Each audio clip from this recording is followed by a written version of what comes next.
Hey, everybody. Thanks for hopping in. Got a great interview with Dennis Dodd coming. Want to get through this monologue, and my take is this, and it's about Dan Mullen in Florida. Dan Mullen just signed an extension. I want to get into kind of the effect of that. Is Dan Mullen a guy that would leave for the NFL? But first, obviously got to shout out our partners at betonline.ag. Head over there today. The online casino is always open. We've got Major League Baseball, NBA playoffs, tons of sports coming down the pipe. The sign-up bonuses are incredible. Whether you like team props, player props, however you get down, parlays, straight up, over-unders, they've got everything there, and they're going to play the sharps. They're not going to wait and grind it out. They're going to gamble against you. That's betonline.ag. Head over there today and tell them that Jboy sent you.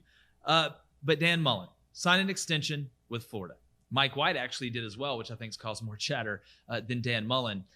But you look at who Dan Mullen is and trying to project either where Florida's going or where Dan Mullen's going in the future. And I'm a firm believer that Dan Mullen wants to coach in the NFL. I don't think he enjoys having to worry about the academics and the recruiting and all the stuff that goes along with being a college coach, because he's one of the best game planners, offensive minds, and play callers that there is. And I'll continue to say, you put a gun to my head on 4th and 3 and say, Jake, you got to pick one coach to call this play, and he's got to get it life or death. I'm picking Dan Mullen. I am. That's what makes him great. I mean, he was there with Urban at Bowling Green, at Utah, did a really good job at Mississippi State, comes to Florida, wins the East last year.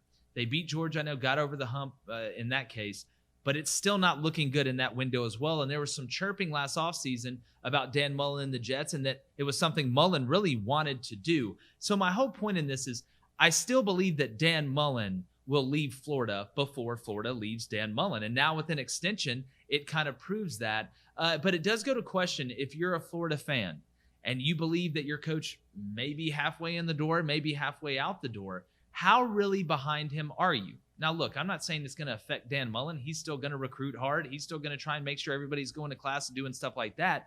But deep down, some guys only want to deal with ball. And I think Dan Mullen is one of those guys, and he is qualified to coach in the NFL. I don't think he'd be a bad NFL coach. But when you're in a league like the SEC and you have this thought of maybe moving on, especially if it doesn't go early, when you've lost Kyle Trask, when you've lost Kyle Pitts, when you've lost Kadarius Toney, when you have a defense that is a huge question mark and a lot of pressure on Todd Grantham, how much is it going to take for Dan Mullen to want to take the next step to the NFL? And then will there be any suitors waiting for him? I actually think there will be. But if I'm a Florida fan, doesn't have anything to do with cheering for your team. I would just have that thought in the back of my mind, and I know that most of you do. Now on to Mike White.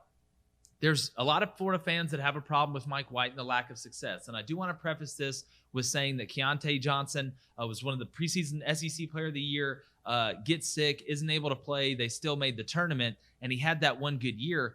But there's a lot of pressure on Mike White. And in the realm of SEC college basketball right now, which about 5 to 6 years ago, the SEC made their mind up, they want to dominate college basketball. They dominate college baseball. They dominate college football. They dominate equestrian. They dominate softball. If there was Quidditch, they dominate it too. And when they make up their mind, speaking of the SEC, that they want to dominate a sport, it is not a matter of if, it is a matter of when. And if you don't have momentum early in this SEC college basketball world, or you're getting stale, or there's not a ton behind you from a fan base standpoint, that is a recipe for disaster.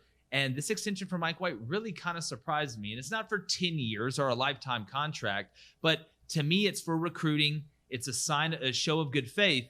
The question is, how long does that good faith last if Florida doesn't execute on the court? And we know the tradition at Florida with what Billy Donovan did, even though he did not leave Mike White a lot. I think that's a common misconception for a lot of people. So coming out of Florida, some very interesting things. If I'm a Florida fan, it's an interesting time right now. I think they take a step back in the East. I've got Kentucky finishing second. I think Missouri is going to be a problem, and it'll be interesting to see how Dan Mullen handles this. If they don't have a ton of success this year, coming off some controversy last year, and he's made some statements that were very interesting. I get into that with Dennis Dodd, national college football writer for CBS Sports. It's a great interview. We hit an array of things from NIL to SEC West projections, SEC East projections. And listen, Kirby's got to do it now, and I think he has some great takes on that. So go ahead and check us out, and let's get into it.